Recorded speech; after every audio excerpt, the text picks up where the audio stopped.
Okay, ચાલો આપણે હવે કાલે કઈ જગ્યાએ પૂરું કરેલું ત્યાંથી આપણે કન્ટિન્યુ કરીએ, બરોબર છે. કાલે આપણે પૂરું કરેલું સર, એક જ મિનિટ.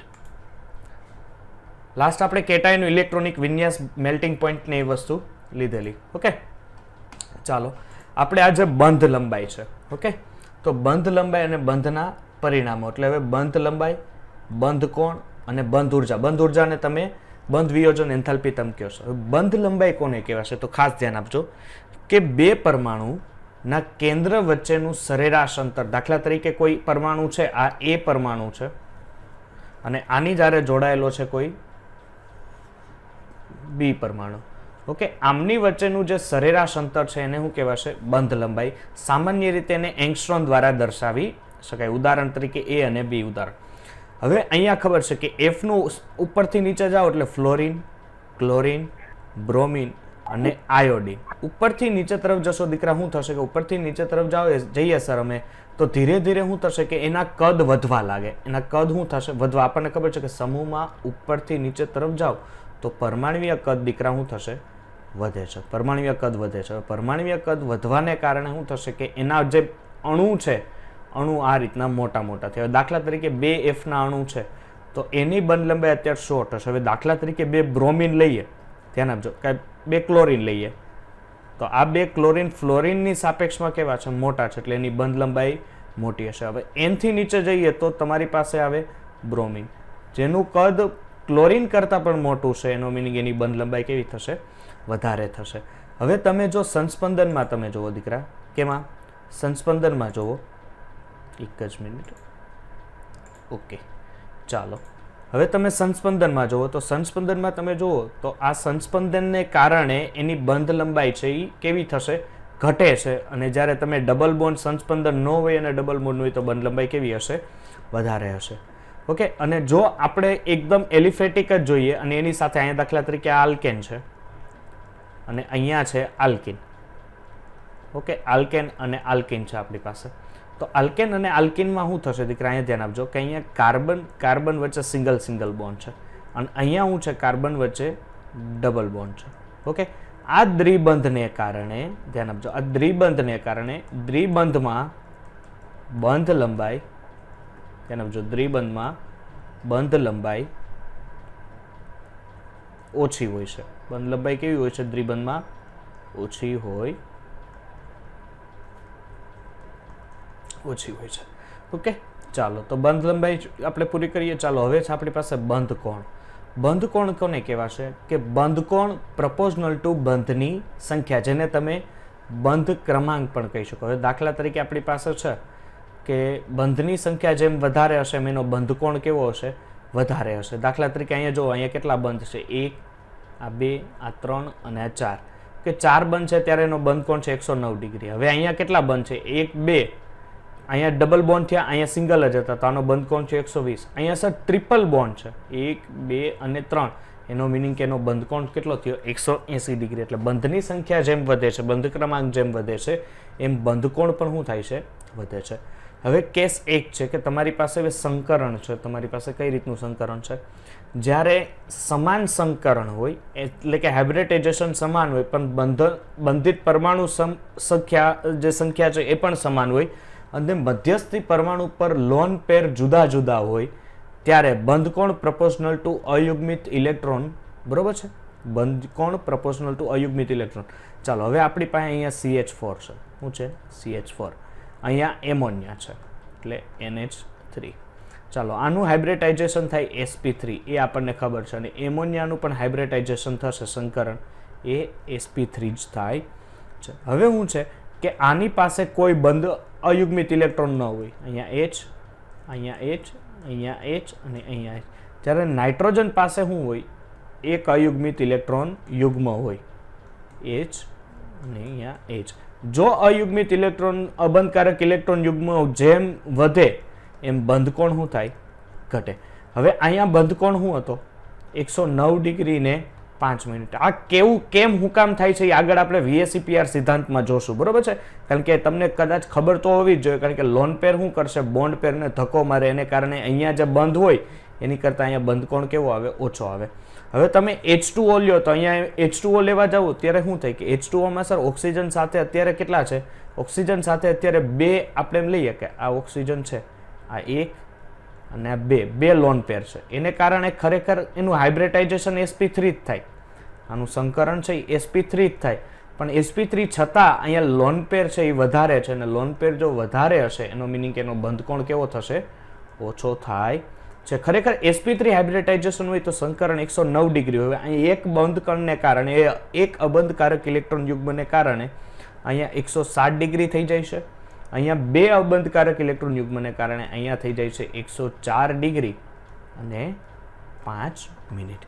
ચાલો કેસ 2 શું કહે છે કે જ્યારે સમાન સંકરણ, લોન પેર સમાન હોય, મધ્યસ્થ પરમાણુ પણ સમાન હોય, પરંતુ બંધિત પરમાણુ જો જુદા જુદા હોય ત્યારે તો બંધકોણ પ્રપોર્શનલ ટુ બંધિત પરમાણુની વિદ્યુત ઋણતા. બંધકોણમાં શું ફેર? હવે દાખલા તરીકે અહીં તમને એમોનિયા આપેલો છે, ચાલો H અને H, આના ઉપર શું છે સર? લોન પેર છે. ઓકે, ચાલો અહીંયા શું છે? H અને અહીંયા H. ચાલો અહીંયા શું છે? લોન પેર છે. એ જ પ્રમાણે અહીંયા લઈએ તો H અને અહીંયા છે આર્સેનિક, એટલે H અને અહીંયા શું છે? Lone pair. ચાલો હવે તમે દીકરા અહીંયા જોઈ શકો છો કે આ છે સમૂહમાંથી, એટલે નાઇટ્રોજન થયું, ફોસ્ફરસ થયું અને આર્સેનિક થયું. એટલે સમૂહમાં જ્યારે ઉપરથી નીચે તરફ આવો એટલે વિદ્યુત ઋણતા શું થાય કે સર વિદ્યુત ઋણતા છે એ ઘટે. વિદ્યુત ઋણતા શું થાય? ઘટે. એટલે કે મધ્યસ્થી પરમાણુની વિદ્યુત ઋણતા જો વધારે તો એનો બંધકોણ કેવો હશે? વધારે. એટલે આર્સેનિક છે એનો બંધકોણ કેવો હશે? ઓછો હશે. દેખાય છે? જેમ વિદ્યુત ઋણતા ઘટે એમ એના બંધકોણ શું થશે? ઘટે છે. એટલે અહીંયા 93 છે અને અહીંયા 107, એટલે કે આ તરફ જતા બંધકોણમાં શું જોવા મળે કે ભાઈ બંધકોણ છે, આ બંધકોણ છે એ ઘટે છે. ઓકે, બંધકોણ શું થાય છે? ઘટે છે. ચાલો કેસ 3 શું કહે છે કે જ્યારે સંકરણ સમાન હોય, અબંધકારક ઇલેક્ટ્રોન યુગ્મ સમાન હોય, મધ્યસ્થી પરમાણુ સમાન હોય, જોડાયેલા પરમાણુઓ જો જુદા જુદા હોય ત્યારે તમને પહેલી જ વસ્તુ કે બંધકોણ પ્રપોર્શનલ ટુ 1 બંધ ધરાવતા પરમાણુની વિદ્યુત ઋણતા પ્રપોર્શનલ ટુ પરમાણુનું કદ. હવે અહીંયા તમે જુઓ OF2, Cl2O અને Br2O. હવે Cl ની સાપેક્ષમાં Br નો અણુ મોટો હોય, ફ્લોરિનની સાપેક્ષમાં ક્લોરિન મોટો, એની સાપેક્ષમાં બ્રોમિન. એટલે કે બંધકોણ કોના ઉપર આધાર રાખે કે બંધ ધરાવતા ધ્રુવીયતા અને પરમાણુના કદ ઉપર.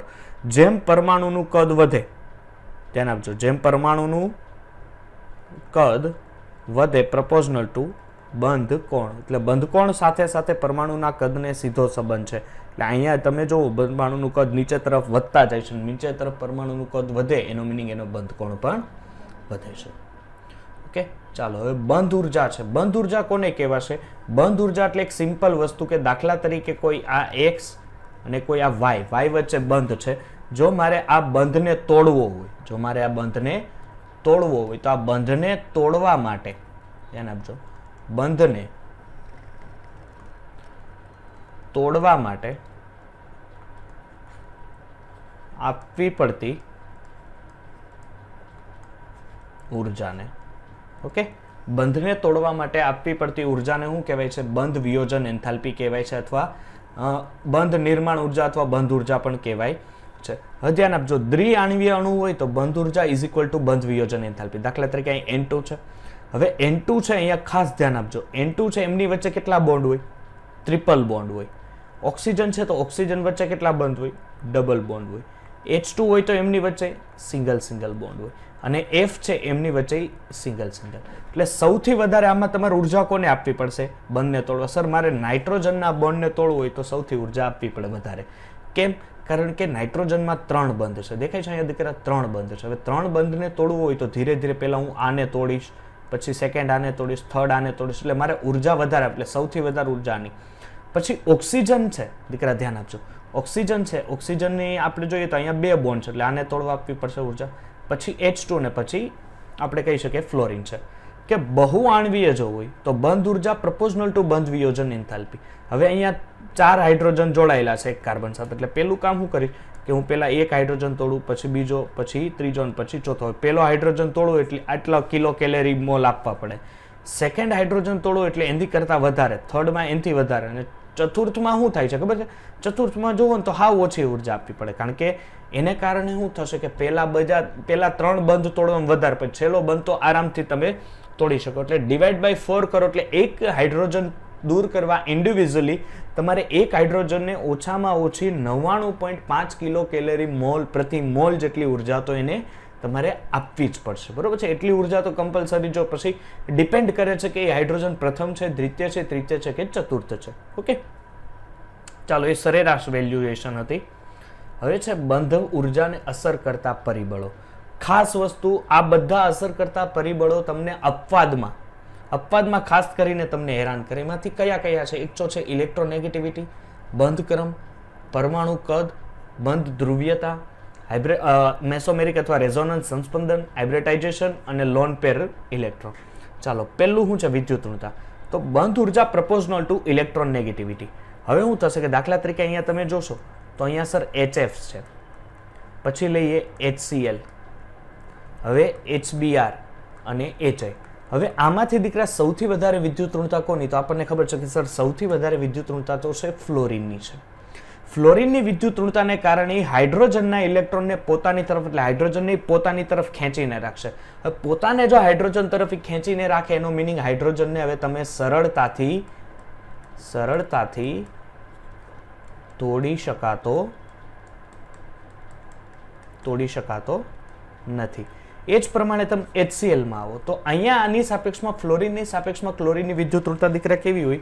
ઓછી હોય. એનો મિનિંગ શું થશે કે યાનો બોન્ડ તમે સરળતાથી તોડશો ફ્લોરિનની સાપેક્ષમાં. એ જ પ્રમાણે બ્રોમિન નીચે તરફ જાઓ સરળતાથી બંધ તૂટશે. એટલે જો બંધ ઉર્જા કેમાં વધારે આપવી પડે દીકરા? HF માં સૌથી વધારે, પછી HCl માં, પછી HBr માં અને પછી HI માં તમારે આ ઉર્જા વધારે આપવી પડે. ઓકે, ચાલો, હવે છે બંધ ક્રમાંક ઉર્જા. મેં તમને આગળ જ કીધું, જેમ બંધની સંખ્યા વધી જાય એમ તમારે ઉર્જા કેવી આપવી પડે? વધારે, કારણ કે અહીંયા મારે 3 બોન્ડ તોડવા ઉર્જા આપવી પડે. અહીંયા દીકરા મારે 2 જ બંધ તોડવાના, અહીંયા 1 બંધ. પરમાણુનું કદ ડિપેન્ડ ઓન પરમાણ્વીય બંધ ઉર્જા છે પરમાણ્વીય કદના વ્યસ્ત પ્રમાણમાં હોય છે. જેમ પરમાણ્વીય કદ વધશે એમ બંધ ઉર્જા શું થશે? ઘટે. દાખલા તરીકે અહીંયા તમે જુઓ, કાર્બનની સાપેક્ષમાં નાઇટ્રોજનનું કદ કેવું હોય? નાનું. હવે બંધ છે એ સમાન રાખો. ચાલો, બંધમાં કોઈ કાર્બન વચ્ચે ટ્રિપલ બોન્ડ છે, કાર્બન અને નાઇટ્રોજન વચ્ચે ટ્રિપલ બોન્ડ, અને નાઇટ્રોજન વચ્ચે ટ્રિપલ બોન્ડ. પણ કાર્બનની સાપેક્ષમાં નાઇટ્રોજનનું કદ કેવું હોય? આનું કદ હોય નાનું. એનો મિનિંગ અહીંયા તમારે ઉર્જા કેવી આપવી પડશે? વધારે ઉર્જા દીકરા આપવી પડે. વધારે ઉર્જા આપવી પડે એટલે આનું પોઈન્ટ વધારે, નાની વધારે, કારણ કે નાઇટ્રોજન અને કાર્બન વચ્ચેનો બોન્ડ છે. અપવાદ એ છે કે હેલોજનના કિસ્સામાં જો તો બંધ ઉર્જાનો સાચો ક્રમ છે એ Cl વચ્ચે છે, એની ઉર્જા તમારે વધારે આપવી પડે છે. પછી Br, પછી FF અને I સિંગલ બોન્ડ હોય તો. ઇલેક્ટ્રોનની વધુ ઘનતાને અને ફ્લોરિનના સૂક્ષ્મ કદને કારણે ફ્લોરિન પરમાણુ ઇલેક્ટ્રોન વચ્ચે અપાકર્ષણ થાય અને એનો બંધ કેવો થઈ જાય? નિર્બળ. હવે ફ્લોરિન છે એમાં રીઝન શું હોય છે ખબર છે? મેન અપવાદ માટે ફ્લોરિન માટે બંધ ઉર્જા એની કેમ ઓછી હોય એનું રીઝન છે કે ફ્લોરિન છે એમાં શું હશે? દાખલા તરીકે અહીંયા સમજાવું કે આ એની પહેલી કક્ષા અને આ એની બીજી કક્ષા. ઓકે, એ જ પ્રમાણે અહીંયા ફ્લોરિન હશે, અહીંયા ધ્યાન આપજો ખાસ, આ સેકન્ડ ફ્લોરિન છે, આ. ચાલો, હવે અહીંયા ઇલેક્ટ્રોન 2 છે, 1 અને 2. ત્યારબાદ અહીંયા જુઓ તો 1, 2, 3, 4, 5, 6 અને 7 ઇલેક્ટ્રોન હોય. એ જ પ્રમાણે અહીંયા આવો તો અહીંયા 1 અને અહીંયા 2 અને અહીંયા જુઓ તો 1, 2, 3, 4, 5, 6 અને 7. હવે આ નાના કદને કારણે યાદ રાખજો, આમાં નાના કદને કારણે ઇલેક્ટ્રોન વચ્ચે અપાકર્ષણ થાય છે. ઇલેક્ટ્રોન વચ્ચે શું થાય છે દીકરા? અપાકર્ષણ થાય છે, જેને કારણે ઇલેક્ટ્રોન વચ્ચે અપાકર્ષણને કારણે જેને કારણે તેનો બંધ ઝડપથી તૂટે છે. એનો બંધ શું થાય છે? ઝડપથી તૂટે છે, કારણ કે નાના કદને કારણે એમના વચ્ચે જે અપાકર્ષણ છે, 2 ફ્લોરિન વચ્ચે અપાકર્ષણ વધી જાય છે. ચાલો, બંધની ધ્રુવીયતા એ ડિપેન્ડ કરે છે બંધ. હવે ધ્રુવીયતા માટે તમને દ્વિધ્રુવીય ચાકમાત્રા ભણેલી હોવી જોઈએ.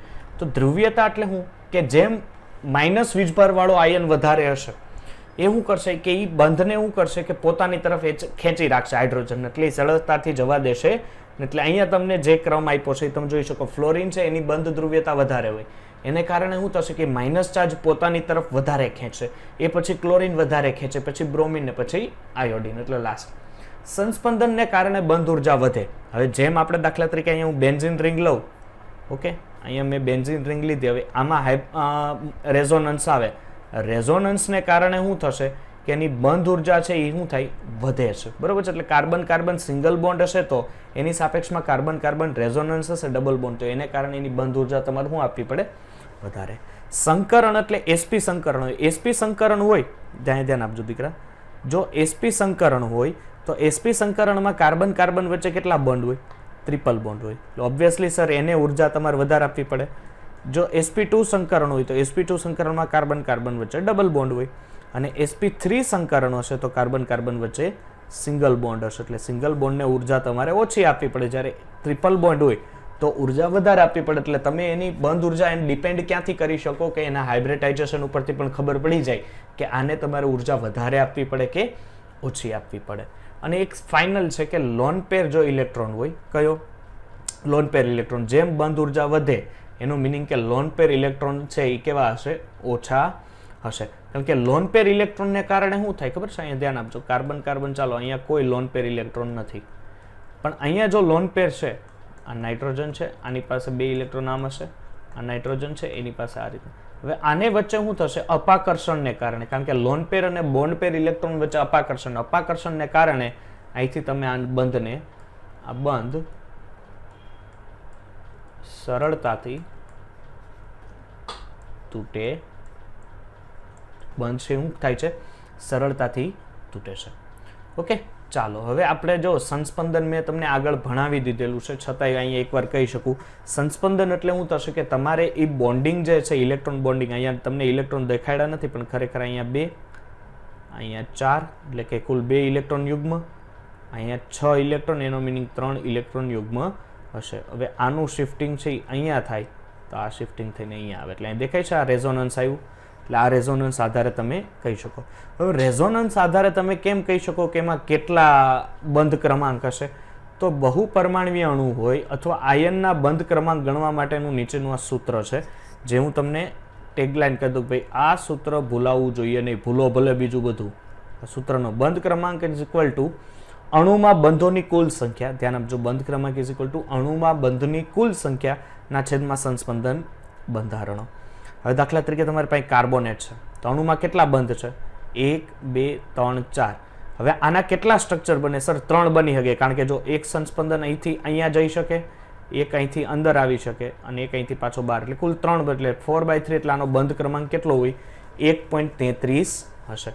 હવે ફોસ્ફેટ આયન છે તો ફોસ્ફેટ આયન તમે લ્યો એટલે અહીંયા O-, ઓકે, અહીંયા O-, અહીંયા તમે લ્યો તો O-, અને અહીંયા શું હશે, ડબલ બોન્ડ થયો, એટલે સંસ્પંદન તમે કેટલા જુઓ, 1 તો આ ભાઈ ઉપર જાય, આ 2 તો આ ભાઈ પાછો ઉપર, એટલે કુલ 5 વખત સંસ્પંદન બની શકે, અને 5 વખત સંસ્પંદન બની શકે, અને એની બોન્ડ તમે કેટલા છે તો 1 2 3 4, બરોબર છે, સોરી સંસ્પંદન 4 જ બનશે કારણ કે 4 ઓક્સિજન છે સંસ્પંદન, પણ બોન્ડ 5 બને છે, એનો મિનિંગ એનો બંધ ક્રમાંક 1.25. એ પ્રમાણે Cl છે તો ઓબ્વિયસલી અહીંયા 4 સંસ્પંદન, પણ બંધ કેટલા, 1 2 3 4 5 6 અને 7, દેટ મીન્સ 7/4, એટલે 1.75 એનો શું થશે, બંધ ક્રમાંક. એટલે જો તમારી પાસે સંસ્પંદન હોય અને સંસ્પંદનને આધારે દીકરા જો તમારે બંધ ક્રમાંક મેળવો હોય તો આરામથી તમે આમાં મેળવી શકો છો.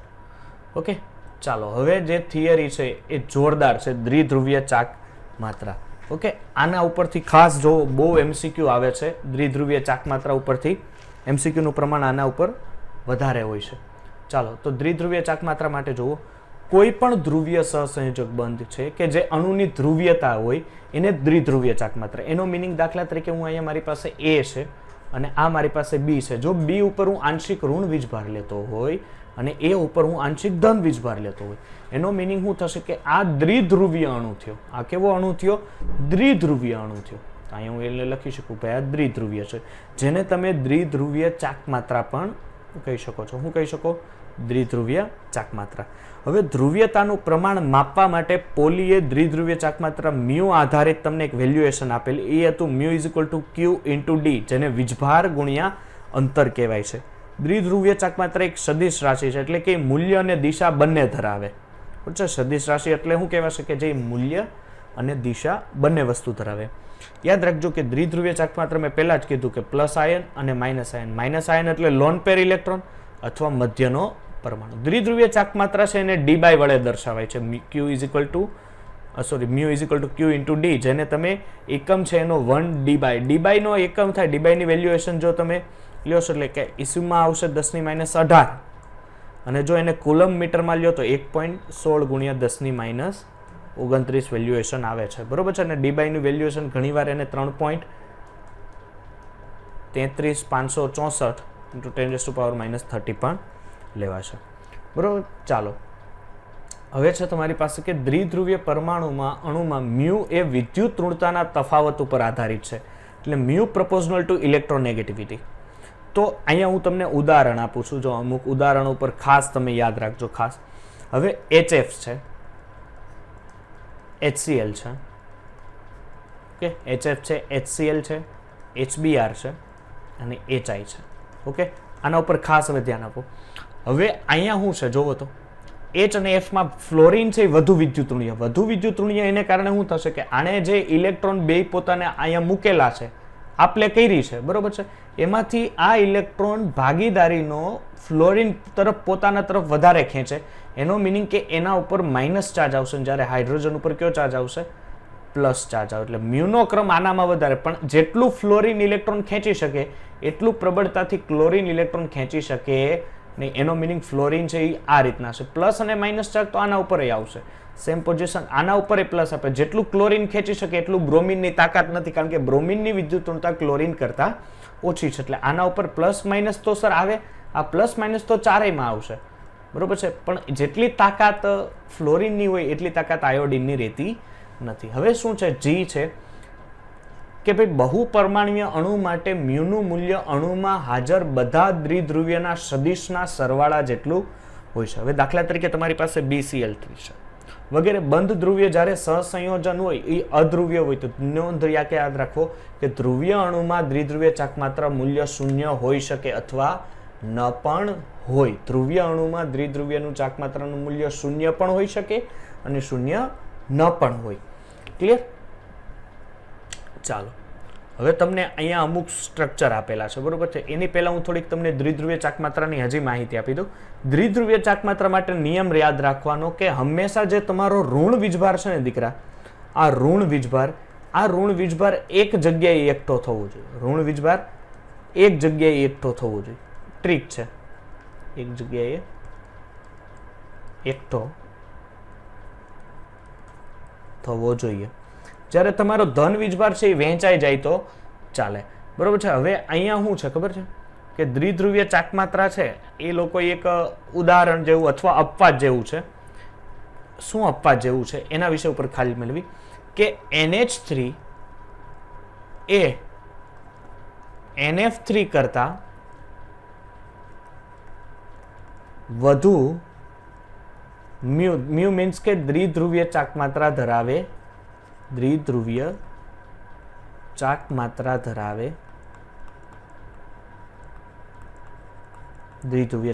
ધરાવે છે. હવે ખાસ અહીંયા ધ્યાન આપજો.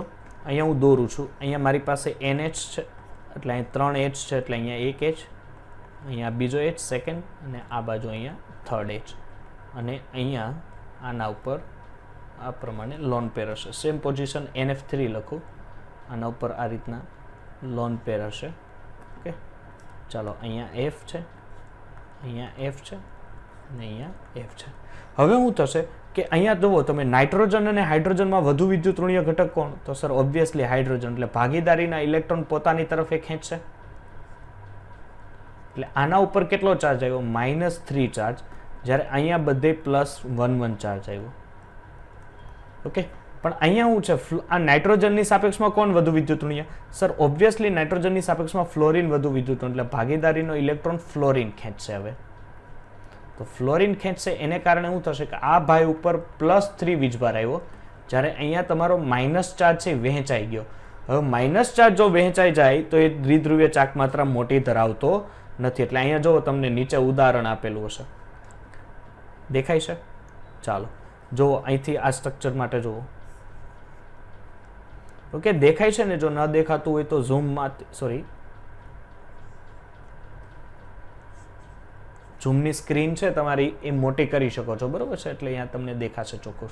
એટલે આ રીતના છે. તો આના માટે મ્યુનું મૂલ્ય કેટલું છે જુઓ તો. NH3 છે, NH3 છે એના માટે મ્યુનું મૂલ્ય કેટલું છે? સર ઓબ્વિયસલી મ્યુ છે 1.47D અને આના માટે 0.24D, જેનો મિનિંગ શું થશે કે આની વિદ્યુતઋણતા મીન્સ કે દ્વિધ્રુવીય ચાક માત્રા, આની જે દ્વિધ્રુવીય ચાક માત્રા છે, આ દ્વિધ્રુવીય ચાક માત્રા કેવી છે?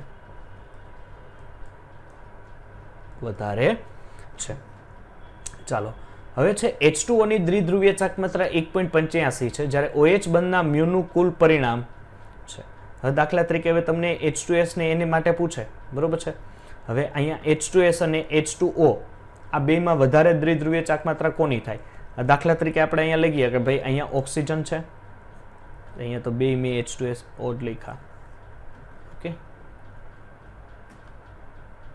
એક જ મિનિટ. H2S. ઓકે, ચાલો અહીંયા લખી નાખીએ H, અહીંયા લખી નાખીએ H. હવે શું છે દીકરા જુઓ તો અહીંયા છે આપણી પાસે સર O, સોરી O નહીં પરંતુ S H H. હવે O વધુ વિદ્યુતઋણીય કે S? તો સર ઓબ્વિયસલી છે એ O વધુ વિદ્યુતઋણીય, એટલે ભાગીદારીના ઇલેક્ટ્રોનને પોતાની તરફ ખેંચે. ધ્યાન આપજો, જે તરફથી ઇલેક્ટ્રોન ખેંચાણો એ બાજુ પ્લસ વીજભાર, આવી રીતના પ્લસનો સાઇન આવવો પડે. એનો મિનિંગ કે આના ઉપર -2 વીજભાર, આના ઉપર પ્લસ વીજભાર, આના ઉપર પ્લસ. એટલું પ્રબળતાથી આકર્ષણ સલ્ફરનું હશે નહીં. સલ્ફર ખેંચશે કરો એના ઉપર -2 ચાર્જ લઈ આવશે, પણ જેટલો ઝડપથી ઓક્સિજન ખેંચે એટલો ઝડપથી સલ્ફર ખેંચી શકતો નથી. ચાલો અહીંયા હવે તમે જુઓ તો મ્યુનો ક્રમ. ચાલો આ જો વારંવાર એક્ઝામમાં પૂછાય છે. અહીંયા હવે તમને સ્ટ્રક્ચર આપેલા છે CH3Cl ના, બરોબર છે? તો અહીંયા હું ધ્યાન આપજો. ચાલો અહીંયા H અને અહીંયા Cl, અહીંયા એક H, અહીંયા સેકન્ડ H અને અહીંયા થર્ડ H. પછી શું છે? CH2Cl2. તો લખીએ CH H H Cl Cl. પછી શું છે સર? એક જ H છે અને 3 Cl છે. ચાલો અહીંયા શું છે સર? H જ નથી, 4 Cl છે. મેં પહેલા જ કીધેલું, અહીંયા તમને દીકરા મેં કીધેલું કે માઇનસ વીજભાર છે એ એક જગ્યાએ ભેગો થવો જોઈએ અને ધન વીજભાર વહેંચાવો જોઈએ. તો જુઓ તો અહીંયા શું થાય છે કે અહીંથી છે એ ધન વીજભાર ક્લોરીન પોતાની તરફ ખેંચે છે. ઓકે, એક મિનિટ, થોડું કલરિંગ કરું એટલે તમને મજા આવશે. આ માઇનસ વીજભાર અહીંયા જાય એટલે આના ઉપર માઇનસ વીજભાર, આના ઉપર પ્લસ વીજભાર. અહીંયા જોવો ને દીકરા તો અહીંયા માઇનસ વીજભાર બે તરફ વહેંચાઈ જાય, એક તરફ અહીંયા અને એક તરફ અહીંયા. માઇનસ વીજભાર વહેંચાઈ જાય એનો મિનિંગ એની દ્વિધ્રુવીય ચાક માત્રા થશે નહીં. ઓબ્વિયસલી આનો તો તમે જોવો તો અહીંયા 1, આ 2 અને 3 વધારે માઇનસ ચાર્જ વહેંચાઈ ગયો. અને અહીંયા તો ખાસ શું થશે ખબર છે? જો આ રીતના છે. હવે અહીંયા કાર્બન છે એટલે શું થશે? અહીંયા સર ઉપર એક Cl હશે, એક Cl અહીંયા હશે, એક Cl અહીંયા હશે અને એક Cl અહીંયા હશે. હવે શું થશે કે અહીંયા અહીંથી ખેંચે તો એટલો જ ઉપરથી ખેંચે, એનો મિનિંગ આના બે માટે, આ બે ક્લોરીન માટે મ્યુ શું થઈ ગયો? 0. એ જ પ્રમાણે તમે જોવો ને દીકરા તો આ ક્લોરીન પોતાની તરફ ખેંચે, આ ક્લોરીન પોતાની તરફ ખેંચે, તો આના માટે મ્યુ શું થઈ ગયો? 0 થાય. એટલે CCl4 હશે તો એના માટે તો મ્યુ કેવો બની ગયો? 0 બને. એટલે એક વસ્તુ મગજમાં રાખવાની છે કે તમારો જે ઋણ વીજભાર છે, માઇનસ વીજભાર છે, એ એક જગ્યાએ એકઠો થવો જોઈએ, વિસ્તરવો જોઈએ નહીં. જેમ એક જગ્યાએ એકઠો થશે એની દ્વિધ્રુવીય ચાક માત્રા એમ વધે છે. ઓકે, ચાલો હવે દ્વિધ્રુવીય ચાક માત્રાની અમુક ઉપયોગિતા છે કે દ્વિધ્રુવીય ચાક માત્રા અણુની ભૂમિતિનું પણ નિર્માણ કરે છે. ભૂમિતિ એટલે એનો આકાર વિશે પણ એ નિયંત્રણ કરે છે. હવે દાખલા તરીકે અહીંયા CO2 છે. CO2 એટલે શું થશે કે એના માટે મ્યુ 0 છે. કેમ?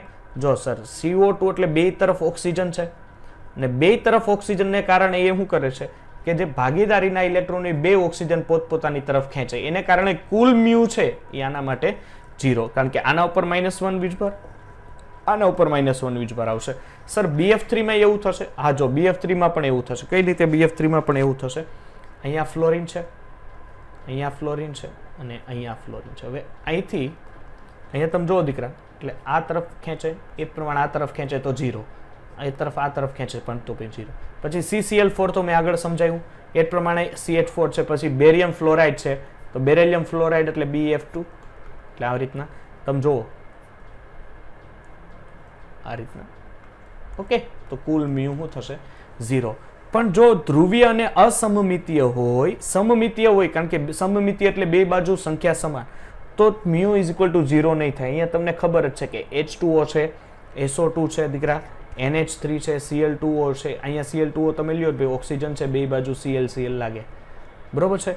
એટલે બે બાજુ અહીંયા બે તરફથી વિદ્યુત ઋણતા માઇનસ ચાર્જ, ભલે આમ રેખીય હોય પણ માઇનસ ચાર્જ એક જગ્યાએ ભેગો થયો ને, આના ઉપર પ્લસ વીજભાર, આના ઉપર પ્લસ, બરોબર છે. એટલે આ રીતના સ્ટ્રક્ચર હશે. હવે આયનીય લક્ષણ તમે મ્યુ ઉપરથી કેમ ગણી શકો? ખાસ અહીંયા ધ્યાન આપજો.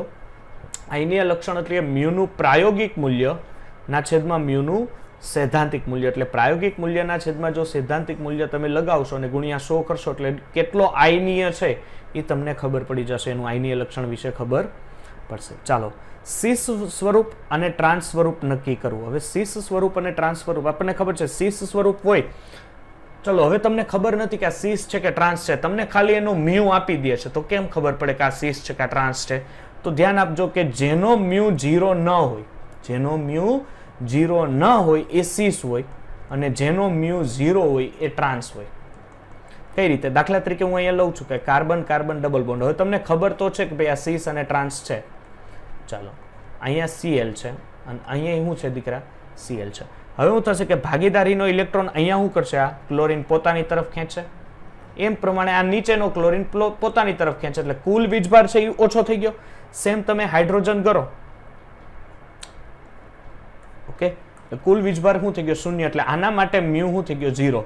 પણ જો તમે દીકરા અહીંયા સીસ માટે લ્યો છો, તો સીસ માટે લેશો તો શું થશે કે અહીંયા C ક્લોરીન ક્લોરીન, અહીંયા H અને અહીંયા પણ H અને આમની વચ્ચે ડબલ બોન્ડ, તો અહીંયા કુલ વીજભાર છે એ 0 થશે નહીં. એટલે ટ્રાન્સ છે એ અધ્રુવીય અણુ છે, એના માટે મ્યુ 0, અને સીસ છે એ ધ્રુવીય અણુ થયો, એના માટે mu is not equal to 0. Same position જો અહીંયા તમને નીચે ઉદાહરણ આપ્યું છે, દેખાય છે? તો આના માટે મ્યુ શું થાય? 0. આના માટે mu is not equal to 0. Okay, ચાલો તમે એકવાર નજર માર લો.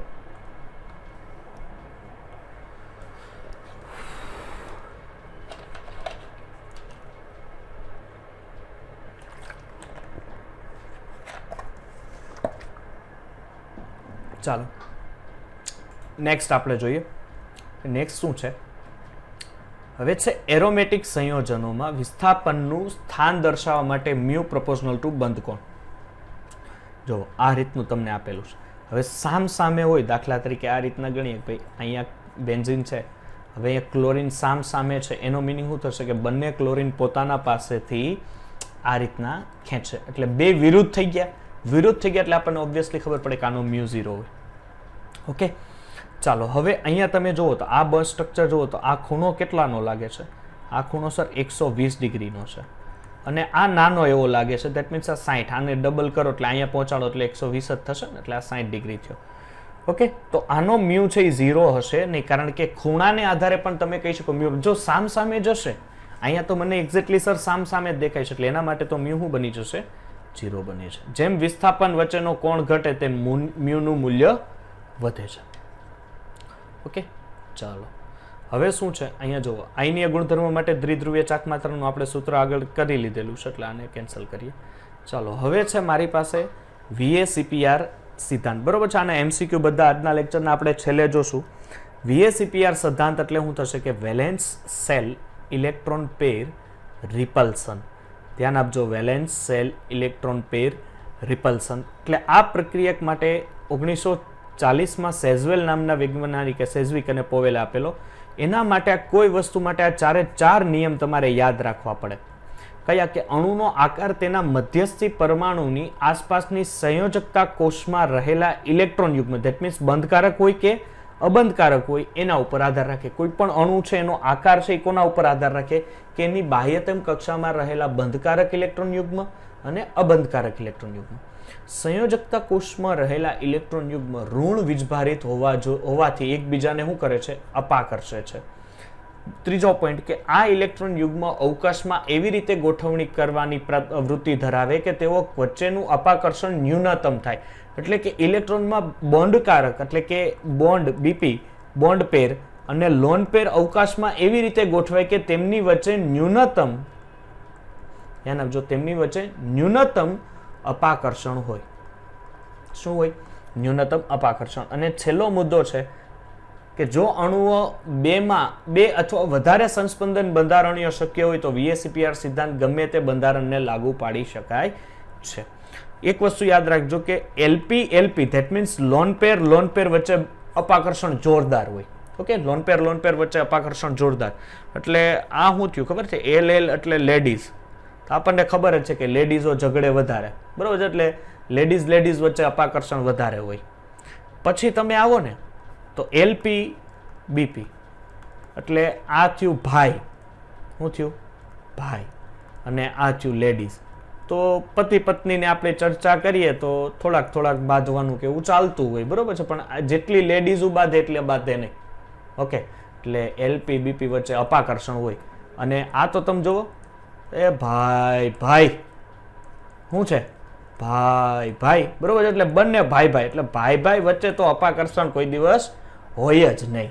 એટલે તમે જો, એટલે સૌથી વધારે અપાકર્ષણ LP હશે, પછી LP BP હશે, ને પછી સૌથી ઓછું અપાકર્ષણ છે એ BP that means bond pair electron કહેવાશે. ને LP એટલે લોન પેર. LP ને તમે કહી શકો અબંધકારક ઇલેક્ટ્રોન યુગ્મ. ધ્યાન આપજો, LP ને તમે શું કહો છો? અબંધકારક ઇલેક્ટ્રોન યુગ્મ. જ્યારે તમે બોન્ડ પેર છે દીકરા, બોન્ડ પેર છે એને તમે શું કહી શકો? એને કહી શકીએ સર અમે, એક જ મિનિટ ઉપર લઉં છું, બંધકારક ઇલેક્ટ્રોન યુગ્મ. શું કહી શકો એને? બંધકારક ઇલેક્ટ્રોન યુગ્મ. ઓકે, ચાલો હવે આપણે આ વસ્તુ તો જોઈ લીધી. હવે એના અણુના આકાર વિશે તમે ખાસ જોવાના છે, બરોબર છે? અણુના આકાર વિશે. ભાઈ CH4 છે, આ CH4 છે, આપણી પાસે અહીંયા એમોનિયા છે, અને આપણી પાસે અત્યારે અહીંયા H2O છે, બરોબર છે? બધાના આકાર તમારે જોવાના છે કે ભાઈ બધા આકાર કઈ રીતના આપે છે અને કઈ રીતના એનું હાઇબ્રિડાઇઝેશન થઈને તમને આકાર તરીકે વર્તવી શકે છે. ચાલો હવે પહેલા આપણે એક જ મિનિટ, તમને અવાજ બરોબર આવી નથી રહ્યો ભાઈ? આન્સર આપજો ભાઈ, અવાજ બરોબર આવે છે? હલો,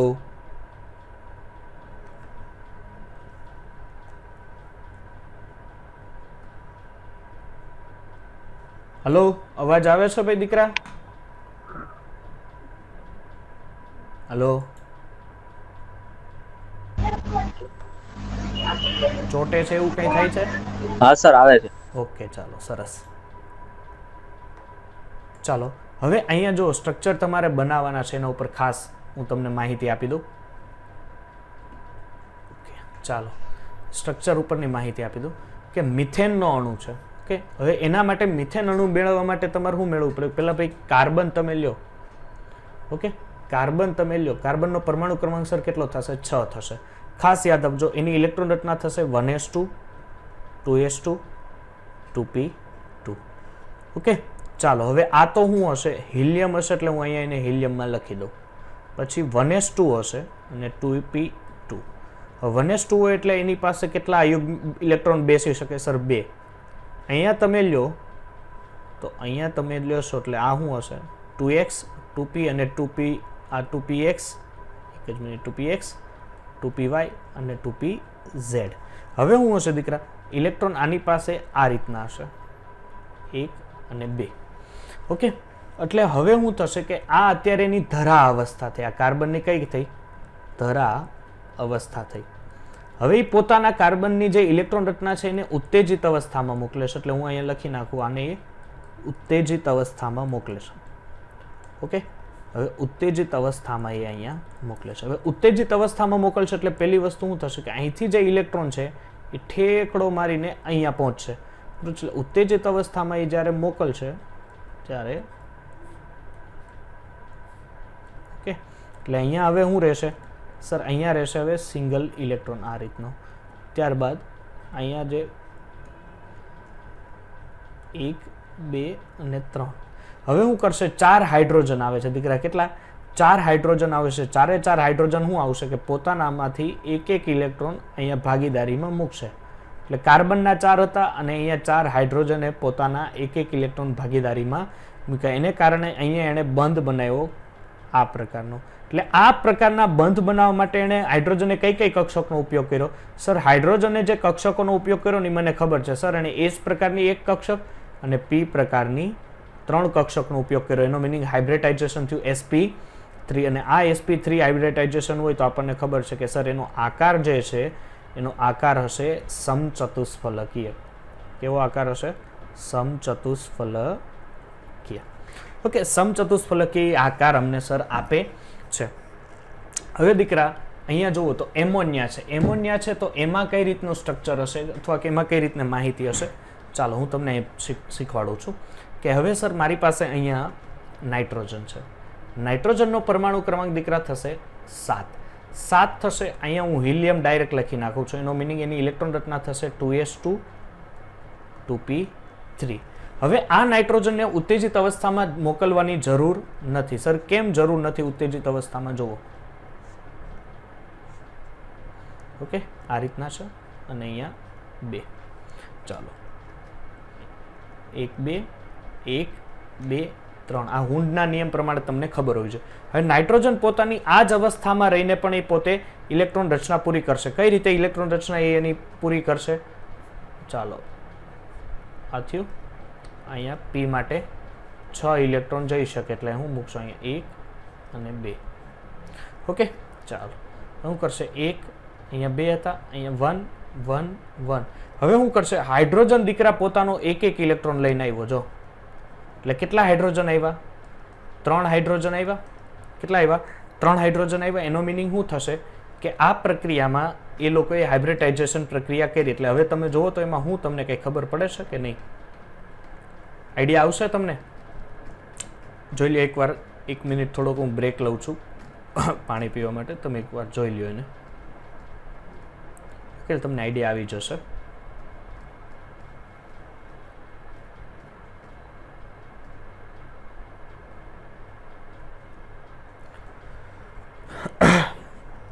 ઓકે ચાલો આપણે પાછા કન્ટિન્યુ. એટલે 3 હાઇડ્રોજન અહીંયા લીધા તો અહીંયા S પ્રકારની ઓલરેડી એક કક્ષક હતી ને એની પાસે અહીંયા અયુગ્મિત ઇલેક્ટ્રોન આ 2s2 ના 2 અયુગ્મિત ઇલેક્ટ્રોન એટલે S પ્રકારની એક ને હાઇડ્રોજન S તો ઓલરેડી હતી જ. પછી P પ્રકારની એને 3 એટલે કે અહીંયા S પ્રકારની એને હાઇબ્રિડાઇઝેશનમાં અયુગ્મિત ઇલેક્ટ્રોન ગણવાના રહીએ અને આની હારે 3 હાઇડ્રોજન આ રીતના જોડાયેલા છે. બરાબર? એટલે અયુગ્મિત ઇલેક્ટ્રોનને તમારે સંકરણમાં ગણવાના રહેશે. ધ્યાન આપજો, હું તમને સંકરણ શોધવાની પણ એક ટ્રીક આપી દઈશ. ઓકે ચાલો હવે છે એ જ પ્રમાણે H2O નો અણુ. તો તમારે અહીંયા ઓક્સિજન લેવો પડશે. ઓક્સિજન લ્યો એટલે પરમાણુ ક્રમાંક થાય 8. ઇલેક્ટ્રોન રચના અહીંયા લખી દો કે ભાઈ હિલિયમ 2s2 2p4.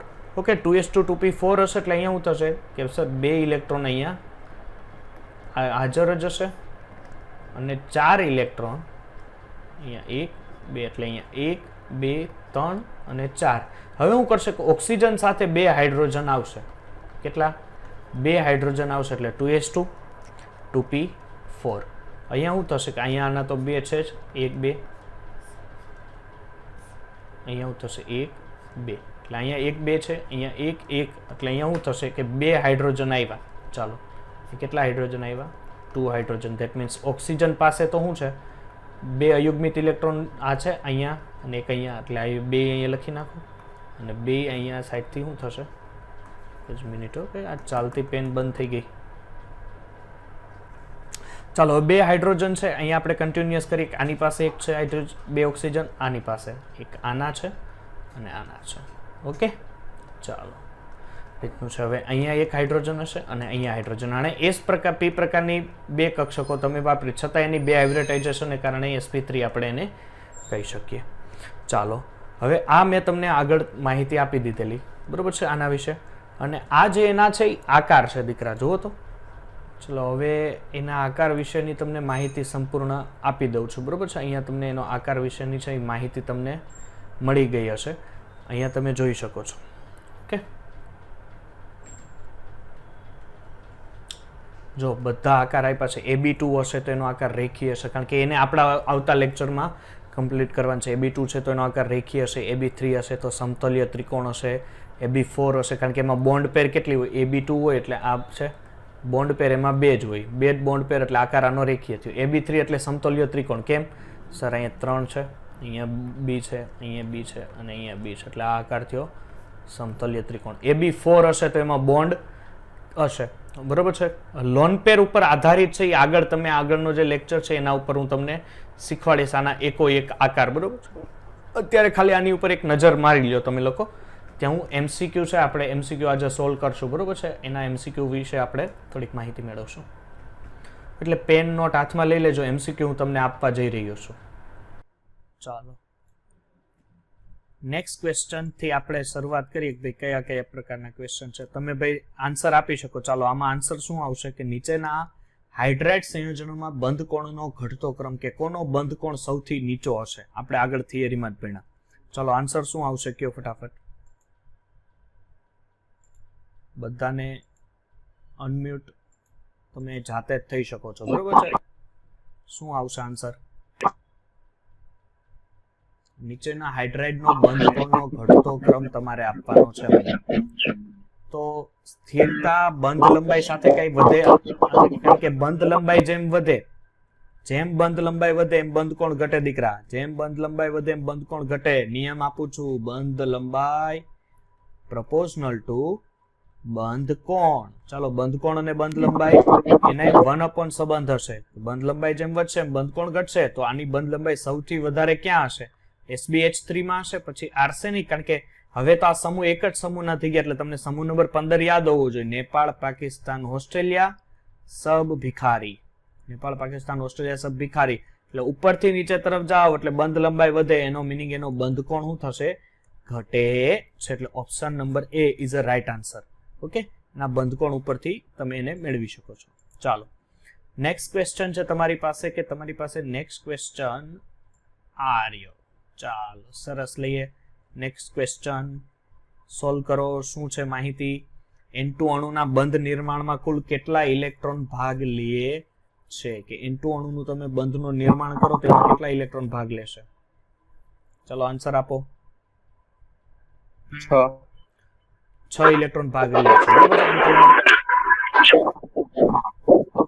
ચાલો એટલે આનો આન્સર આવશે 6. ઓકે, ચાલો નેક્સ્ટ ક્વેશ્ચન હું મૂકતો જ જાઉં છું. ક્વેશ્ચન જાતે સોલ્વ કરતા જ જાઓ.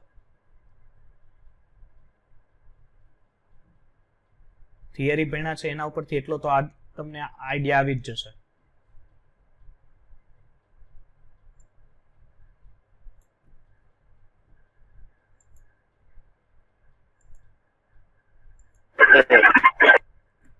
ચાલો શું છે ભાઈ આમાં જોઈ લેવા દો ક્વેશ્ચન કે ભાઈ સહસંયોજક સંયોજનના નિર્માણ સરખામણીમાં આયનીય સંયોજન કેવા હોય છે? તો દાખલા તરીકે તમારી પાસે કોઈ A અને B છે, એ સહસંયોજક લક્ષણ ધરાવે છે, અને કોઈ X અને Y છે એ આયનીય છે. તો આમાં શું ફેર હશે કે સહસંયોજકની સરખામણીમાં આયનીય સંયોજક એટલે કે આમાં શું હોય, આયનીય બંધમાં શું હોય? તો ઓબ્વિયસલી છે સહસંયોજકની સાપેક્ષમાં આના ગલન બિંદુ અને ઉત્કલન બિંદુ ઊંચા હોય.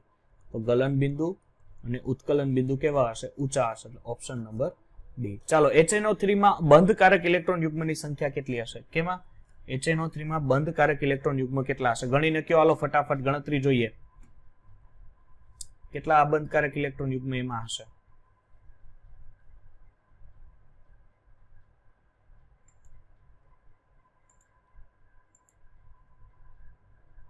ચાલો ફટાફટ કયો, કેટલા એમાં બંધકારક ઇલેક્ટ્રોન યુગ્મ હાજર હશે?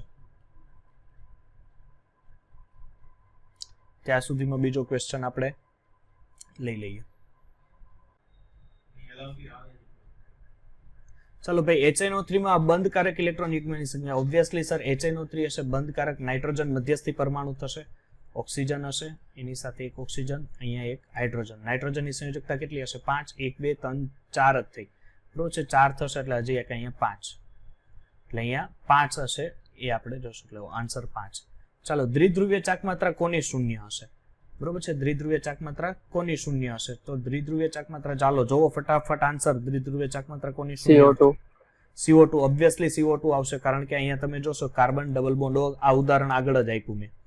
ઓકે, ચાલો નેક્સ્ટ ક્વેશ્ચન આપણે લઈએ. જો આગળ મેં આયોનિક લક્ષણનું સૂત્ર તમને આઈ થિંક આપેલું, એ સૂત્ર ઉપરથી પ્રશ્ન છે. ચાલો કઈ રીતનો પ્રશ્ન છે જો, એક HCl અણુ છે, સંપૂર્ણપણે HCl નો તમને એક અણુ આપ્યો છે, એ ધ્રુવીય છે. એ આપણને ઓબ્વિયસલી ખબર પડશે, કારણ કે ક્લોરીન પોતાની તરફ ઇલેક્ટ્રોન વધારે ખેંચશે. હવે એની દ્વિધ્રુવીય ચાકમાત્રાનું સૈદ્ધાંતિક મૂલ્ય આપેલું છે 6.12. ઓકે, અને પ્રાયોગિક મૂલ્ય આપેલું છે 1.3. એટલે સૈદ્ધાંતિક મૂલ્ય અને પ્રાયોગિક મૂલ્ય તમને દીકરા બંને આપેલું છે. તો આપણી પાસે એનું આયનીય લક્ષણ શોધવાનું સૂત્ર હતું. આયનીય લક્ષણ ઇઝ ઇક્વલ ટુ પ્રાયોગિક મૂલ્યના છેદમાં, દ્વિધ્રુવીય ચાકમાત્રાના પ્રાયોગિક મૂલ્યના છેદમાં સૈદ્ધાંતિક મૂલ્ય. કેવું થશે? સૈદ્ધાંતિક મૂલ્ય ગુણ્યા 100.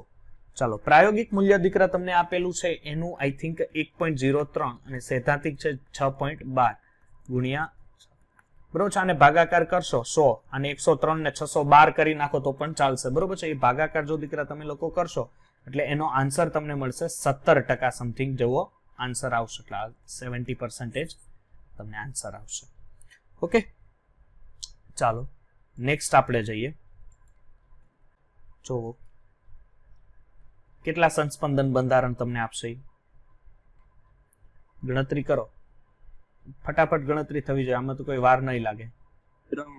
3 આપશે, બરોબર, કારણ કે 3 ઓક્સિજન છે એટલે ઓબ્વિયસલી એ સંસ્પંદન કેટલા આપશે તમને લોકોને?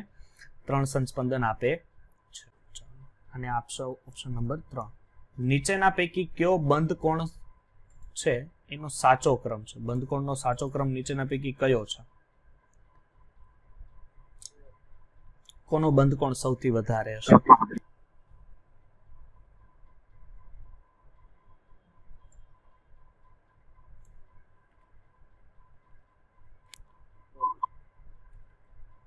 ચાલો અહીંયા યસ, કયો ઓપ્શન આવશે? ચાલો જોઈએ આપણે શું છે કે નીચેનામાંથી બંધ કોણ, નીચેનામાંથી કોનો સાચો છે. કે જેમ આપને ખબર હોવી જોઈએ કે અહીંયાથી બોરોન છે, પછી નાઇટ્રોજન છે અને પછી ફોસ્ફરસ છે, એટલે BCl3 હશે. અહીંયા ક્લોરીન 3 છે તમારી પાસે. ઓકે, 3 ક્લોરીન છે અને કદ કેવું છે? નાઇટ્રોજનની સાપેક્ષમાં બોરોનનું કદ મોટું હોય, કારણ કે આ સમૂહ આવર્તમાં થયો, એટલે ઓબ્વિયસલી બંધ કોણનો સાચો ક્રમ આનો બંધ કોણ સૌથી, જેમ કદ ઘટતું જાય, બરોબર છે. આગળ જ મેં કીધેલું કે બંધ કોણ ડિપેન્ડ ઓન કોના ઉપર ડિપેન્ડન્ટ હોય છે? બંધ કોણ પ્રોપોર્શનલ ટુ 1 upon બંધ લંબાઈ. એટલે કે બંધ કોણ છે, બંધ લંબાઈ જેમ મોટી એમ બંધ કોણ એનો કેવો થશે? ઓછો થશે. એટલે કદ જેમ મોટું અણુનું એનો બંધ લંબાઈ બંધ કોણ કેવો થશે? ઓછો. એટલે ઓબ્વિયસલી ઓપ્શન આ આવશે. પણ અહીંયા શું છે ખરેખર? અહીંયા જો પાછું ક્લોરીન પણ છે, એટલે એ પણ ખાસ ધ્યાન રાખવું પડશે તમારે. ઓકે, ચાલો હવે આના પછીનો છે ઓપ્શન નીચેના પૈકી કેની બંધ ઉર્જા સૌથી વધારે હશે? ઓબ્વિયસલી સર આગળ તમે કરાવી લો છે, HF છે એની બંધ ઉર્જા કેવી હશે? વધારે હોય છે. ઓકે, તો આપણે આજે આટલા MCQ રાખીએ. આવતા લેક્ચરમાં જેવું ચેપ્ટર પૂરું થશે એટલે એ ચેપ્ટર પૂરા થવાની સાથે જ આપણે જે પ્રીવિયસ યરના જે ક્વેશ્ચન છે, બરોબર છે, આ પ્રીવિયસ યરના ક્વેશ્ચન નીટના આપણે બધા ક્લિયર સોલ્વ કરવાના છે. તો અહીંથી થોડોક 5 મિનિટ જેવો રેસ્ટ તમે લઈ શકો છો. સર હા બોલો ભાઈ. સર પેલું જે સંકરણનું તમે શોધવા માટેનું સૂત્ર આપવાના હતા, ટૂંકું સૂત્ર. એક જ મિનિટ હું આપી દઉં, ટ્રીક આપી દઉં તમને લોકોને. સારું થયું યાદ દપાવી દીધું તમે લોકોએ. જો અત્યારે લખી રાખો, આને હું સમજાવીશ તમને આવતીકાલે, બરોબર છે? અત્યારે લખી રાખો. જો આ છે, બરોબર છે, આની તમને નોટ્સ મળી જશે. એટલે આ સંકરણ જાણવાની જે રીત છે એ આખી લખી રાખો, તમને હું આગળ સમજાવી દઈશ. ઓકે.